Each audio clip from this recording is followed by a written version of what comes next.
Assalamualaikum warahmatullahi wabarakatuh. Apa kabar kita semua? Mudah-mudahan dalam keadaan sehat dan tetap semangat dalam menjalankan aktivitas sehari-hari.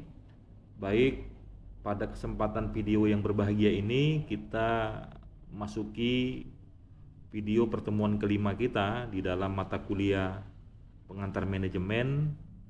Untuk video pertemuan kelima ini temanya tentang pengendalian ataupun controlling.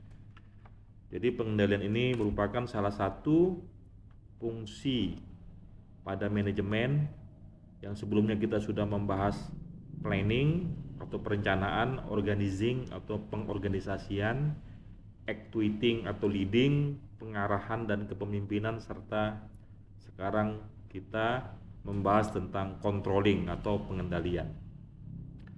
Baik, sebagai pengantar, bayangkan ada sebuah mobil tanpa rem, mesin kuat, bahan bakar penuh, pengemudi handal, tapi tanpa rem.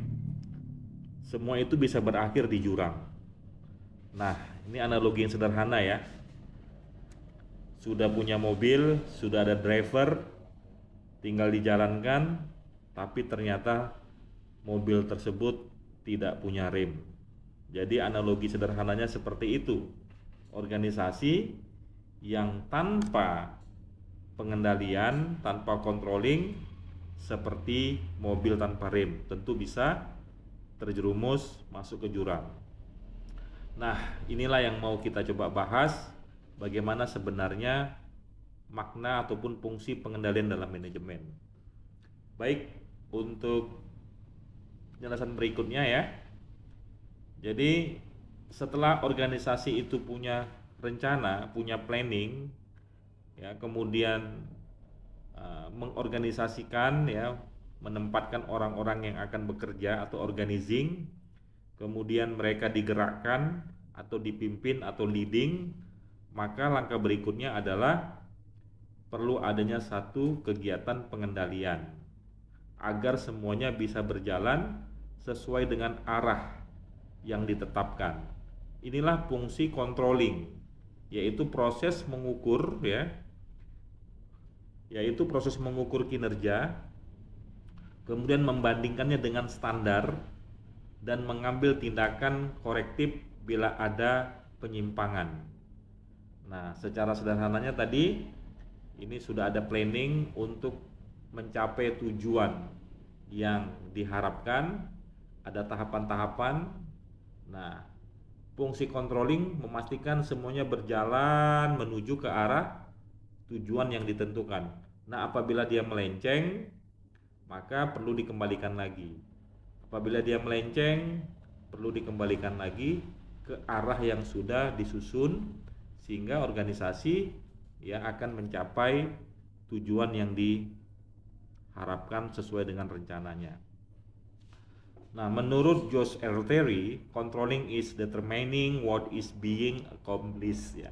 That is evaluating the performance and, if necessary, applying corrective measures so that the performance take place according to plans, ya.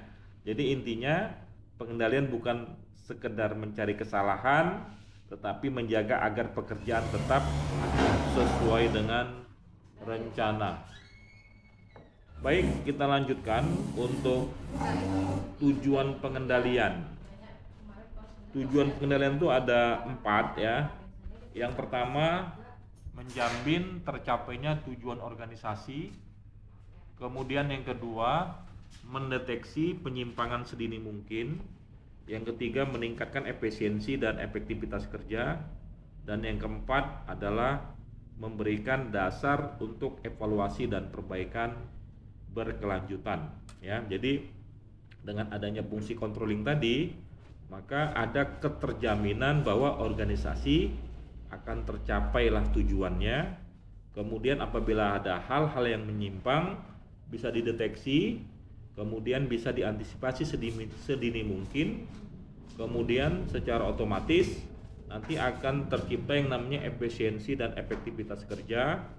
Inilah yang memberikan dasar untuk evaluasi dan perbaikan berkelanjutan. Jadi pengendalian merupakan cermin bagi organisasi ya. Lewat pemimpin bisa melihat apakah strategi yang ditetapkan sudah berjalan sebagaimana mestinya. Baik, sekarang kita masuk ke proses pengendalian. Nah, bagaimana proses ataupun tahapan-tahapan pengendalian? Yang pertama tentunya adalah menetapkan standar kerjanya dulu. Sebagai dasar apabila nanti ada yang melenceng itu bisa kembali diluruskan.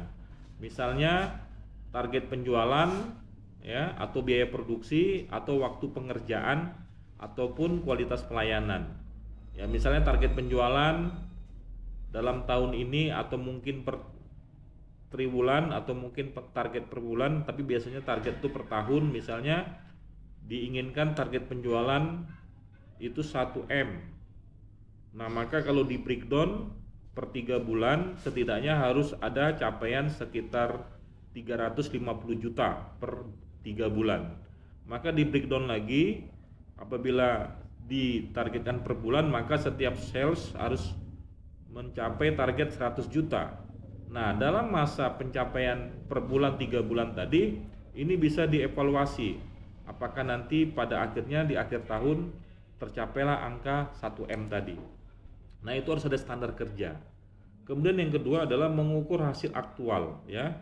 Ini harus diukur sebaiknya secara kuantitatif. Jadi dalam bentuk laporan, observasi, dan sistem informasi. Nah, apabila tadi dikaitkan dengan target penjualan, maka angka-angka yang keluar dalam setiap bulan itu nanti akan menggambarkan tujuan dari target tahunan. Jadi bisa diukur hasil aktualnya. Kemudian membandingkan hasil aktual dengan standar. Contoh misal target 1 tahun 1M, tetapi di bulan pertama bulan kedua capaian hanya 50 juta. Berarti nanti ini ada kemungkinan ya target tidak tercapai, maka harus ada satu langkah-langkah untuk segera meningkatkan ataupun meng-up ya target-target tersebut dengan berbagai macam program, sehingga nanti bisa masuk ke tahapan keempat, mengambil tindakan-tindakan korektif agar target bisa diwujudkan dengan cara apa? Memperbaiki sistem, mungkin memberikan pelatihan kepada karyawan atau sales tadi, atau melakukan perubahan-perubahan strategi. Nah, disinilah fungsi pemimpin ya, memastikan semuanya berjalan sesuai dengan target-target yang sudah ditetapkan. Baik, sekarang kita memasuki pembahasan berikutnya mengenai jenis-jenis pengendalian. Jadi ada beberapa ya. Yang pertama namanya feed forward control atau pengendalian awal. Nah, ini dilakukan sebelum kegiatan dimulai untuk mencegah masalah. Jadi lebih kepada antisipasi ya. Contoh memeriksa kesiapan alat dan bahan-bahan sebelum diproduksi. Ya, misalnya bisa saja kalau misalnya bisnis kita adalah alat berat ya, punya semacam traktor ataupun alat berat untuk kegiatan replanting perkebunan kelapa sawit. Nah, sebelum alat berat kita berjalan tuh dicek semua bagaimana kondisi alat beratnya, mesinnya, minyaknya, dan lain-lain. Jadi harus dari awal sudah dipastikan semuanya dalam keadaan baik-baik saja ya, memeriksa kesiapan alat. Kalau mesin-mesin juga begitu. Kemudian yang kedua adalah concurrent control ya, atau pengendalian saat proses. Jadi dilakukan saat dia berjalan ya. Misalnya supervisor memantau kualitas produk yang dihasilkan dari lini produksi. Jadi ini penting, kalau tadi sebelum, sekarang yang sedang berjalan, agar nanti apabila ada hal-hal yang tidak sesuai bisa segera diluruskan. Kemudian yang ketiga adalah feedback control atau pengendalian akhir. Ini dilakukan setelah kegiatan selesai untuk mengevaluasi hasil. Misalnya dilakukan semacam rapat evaluasi hasil proyek ya.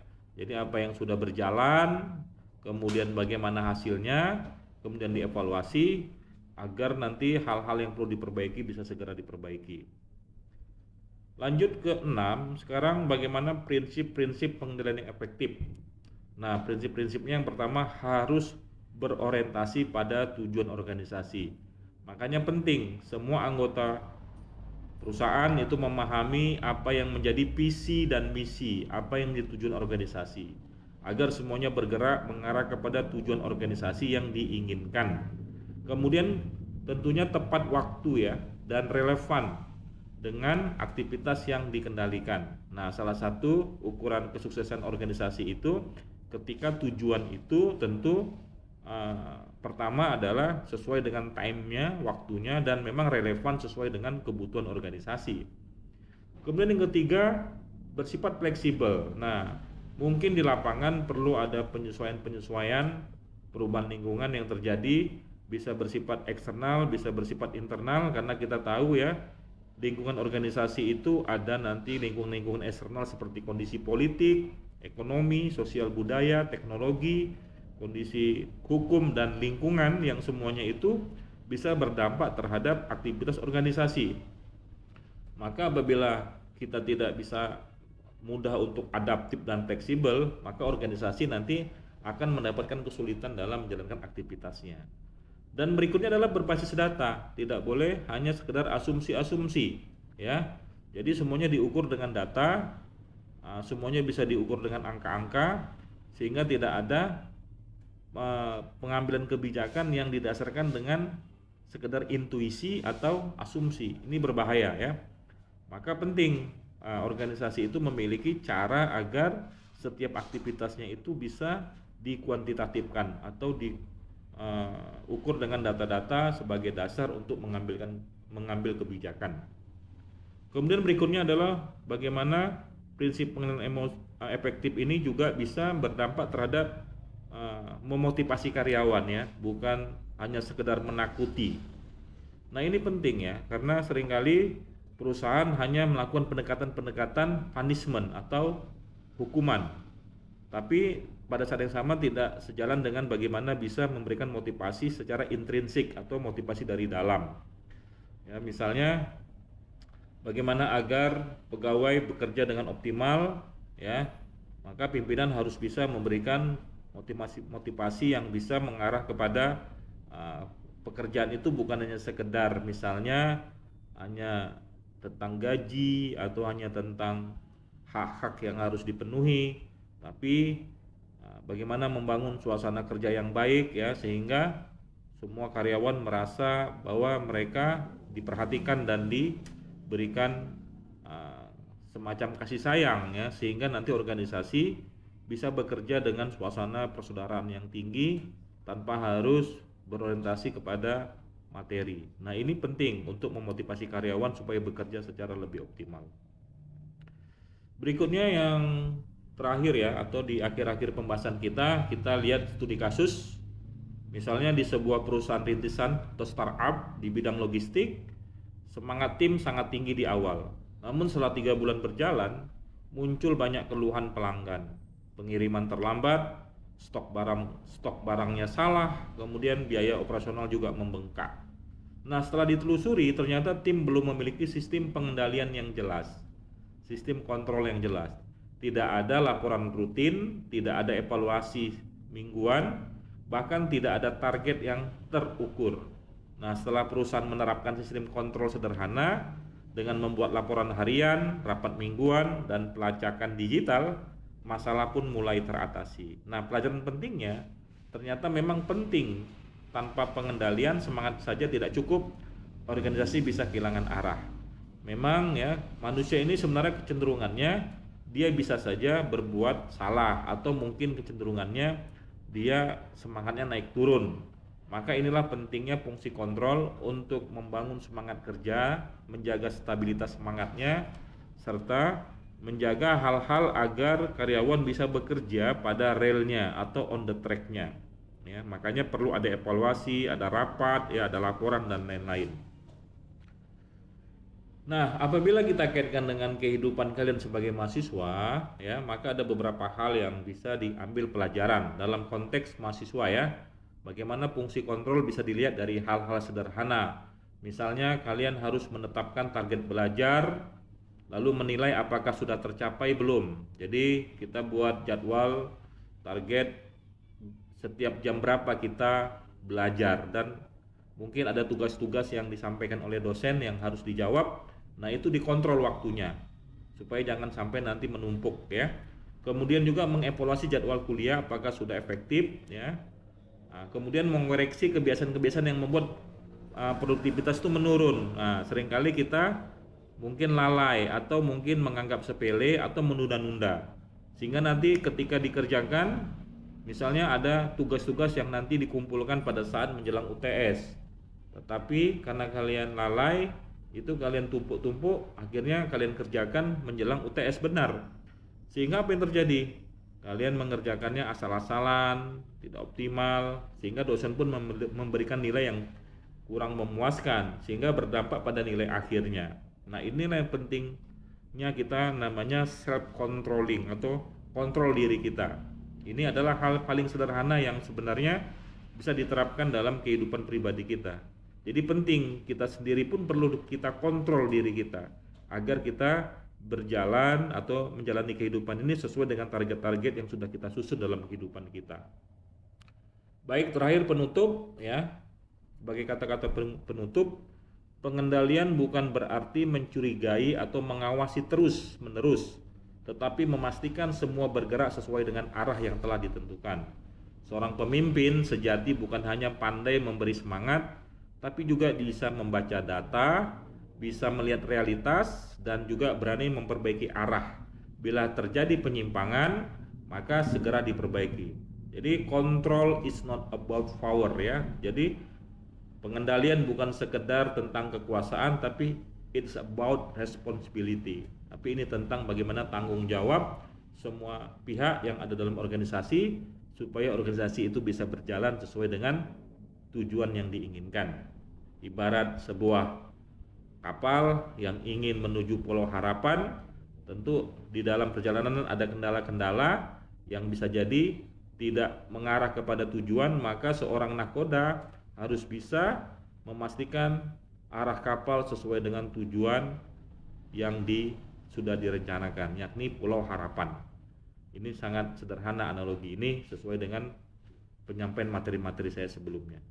Demikian ya materi pengantar manajemen kita di pertemuan kelima ini. Apabila ada hal-hal yang kurang paham bisa didiskusikan lebih lanjut di grup WA kita. Sekali lagi saya ucapkan terima kasih. Assalamualaikum warahmatullahi wabarakatuh.